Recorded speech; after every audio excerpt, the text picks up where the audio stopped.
Sam. Yeah, I'm Sam. Nice to meet you, Sam. You too? My name is Biniam.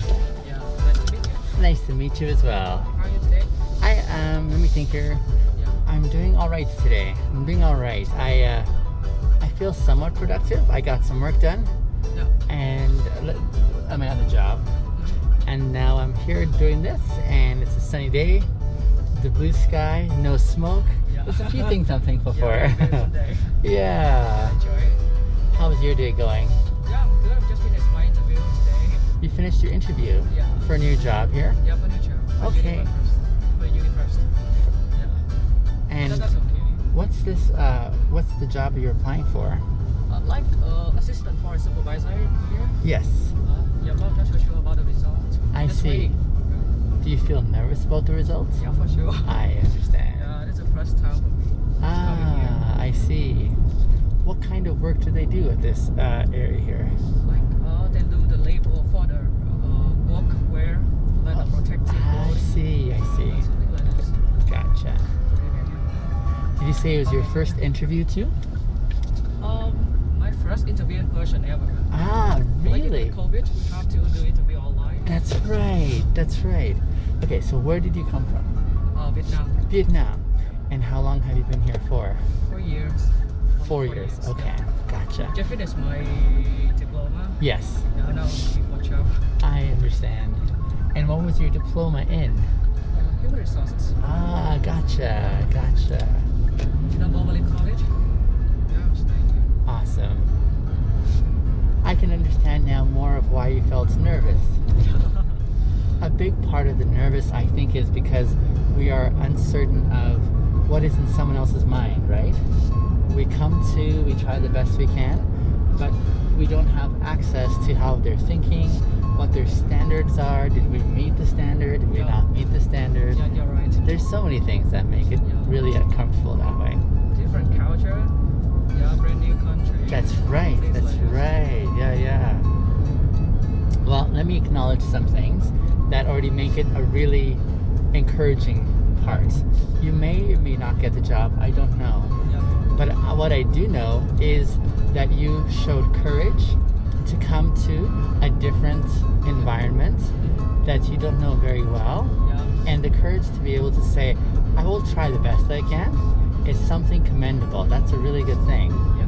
So even if you get the job or don't get the job, I think a big encouragement that I'm seeing Yeah. is that you had the boldness, the courage to say, I will try something that is scary.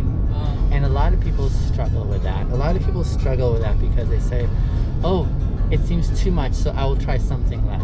Yeah. Do you know what I'm saying? You have to step out your comfort zone. Yeah, this is the bravest thing I ever do. So, a big Yeah, good thank you. job for that. Yeah, that's fantastic, Sam. I when I moved to Canada, I was very young. I was 8 years old. Oh, yeah. So I basically grew up here.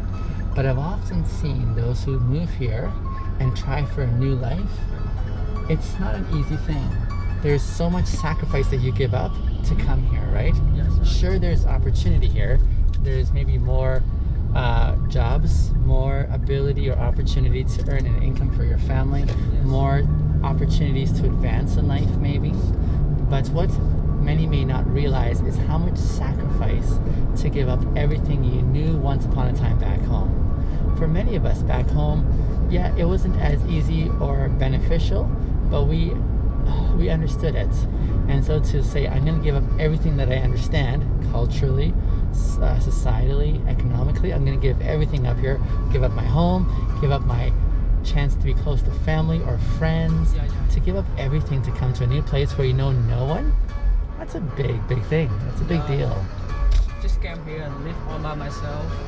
It's really tough. I believe you. How old were you? How old were you when you moved here? When I moved here, I'm nearly 26. 26. Yeah, Okay. now I'm 29. Nice. Have to start everything again. Yeah, I know what you mean. Pretty hard. But that's fine. I'm really done my interview today. Yeah. Not that bad, but it's okay. Let me also remind you that for those people who live here and grew up here, it's also challenging because again, we don't have access to how someone's mind thinks or believes. And so it's a common experience, I think, for most of us, right? A common experience that says, this is not easy. Yeah, it's easy. It's not easy at all, for sure.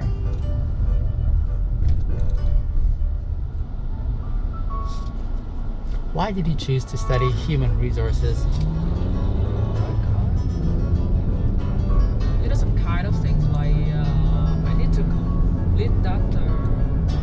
I don't know how to say it, because when you want to come here, there's some criteria for you.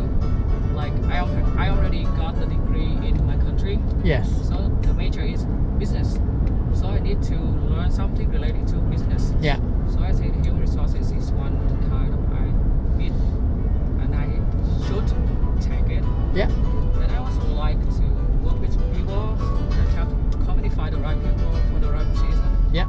And some kind of you can help people Yeah. with their career path. For sure. That's really meaningful things. There are many people who are brilliant in many ways in business or whatever commitment they do in job. They're brilliant because they know how to do the job, but the part that almost everyone doesn't do very well at is how to understand people and the way we communicate and the way we express ideas or ask for requests. There's so many things in the communication piece that make people usually do more of this. They butt heads, you know?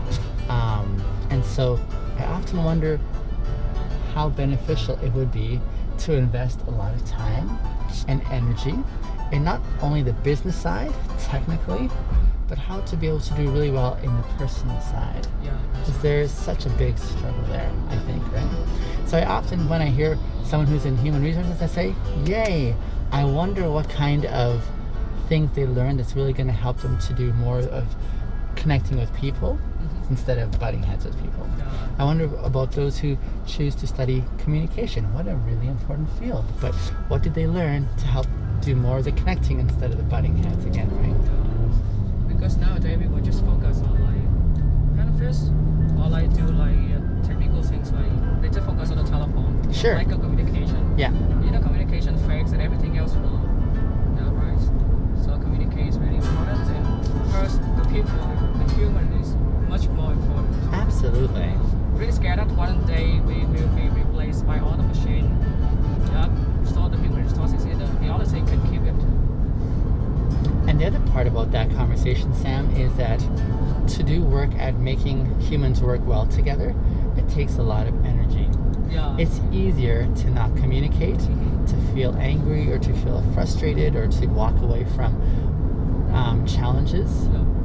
But it takes a lot of energy that you're putting in to say, I don't want to talk to them, but I know I have to talk to them to make this work. So I'm going to go and talk to them. I'm going to try to be patient to listen before I tell them what I think, you know. I'm going to try and understand their perspective first. These are some very challenging dynamics, Yeah, you have aren't to they? listen to the things that you don't want to. Sure enough, yeah. You have to deal with angry, everything. And this element is so consistent in so many different cultures, from this culture here to your culture to every part of the world, because yeah, we may have different traditions, we may have different experiences in the things we value in different cultures, but the very consistent theme is that here's another human being who's just like you, who feels uncertain, who feels worry, who feels anger, who feels shame, who feels happiness, who feels encouragement.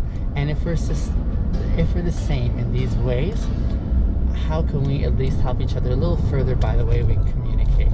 Yes. Yeah. Like when I went there, like I come back to my home country, Yes. like every single day. Yes. Because I want to talk to my mom. Of course. I don't want to be like, outside of mind like this. I don't want her to feel like she lost her daughter. Yeah. Like this. Yeah. So communicate is really important to me. Yeah. Just like nowadays, because I'm really like introvert person. Yeah. I'm not talk too much. Yeah. Yeah. So if I keep silent and just like a machine, I don't want to be like a robot. Additionally, I think many people, when they think about the opportunity to communicate, are scared because it involves vulnerability. Yeah. Which means you're going to say, here's how I'm feeling. I'm going to tell you how I feel, which is inside here, but I'm hoping that you won't hurt me when I make myself vulnerable. Yeah. It's a scary thing to say, here's how I really am, because you could either rip me apart, or you could help me. I don't know what your intentions are. And so most people are scared about the opportunity, and so they'll walk back away from it and say, no, this is really uncertain. They don't learn to trust well or appropriately, right? So that's another challenge, I think, in that whole conversation. Yeah, you're right. So I will think that if we show ourselves more in the knowledge store, the more we can learn Yep. easier. Yeah. It takes a lot of work even there to... Here's the paradox. It seems a paradox to me. When we have opportunities to experience vulnerability, many people might say, this makes me feel weak. It makes me feel like someone could hurt me. But in reality, what you're doing there is you're showing tremendous strength. When you say, I'm going to tell you what's here, it's scary, but I'm going to do a scary thing. When we do scary things, isn't that the definition of courage? This is scary, but I'm going to walk close to this scary scenario over here to try to be brave. How to be brave in telling what's going on inside here, it involves tremendous courage. And so I would say these are some of the most courageous people who have learned how to describe what's going on in here and put it out there, because you don't know how people are going to respond. And so you're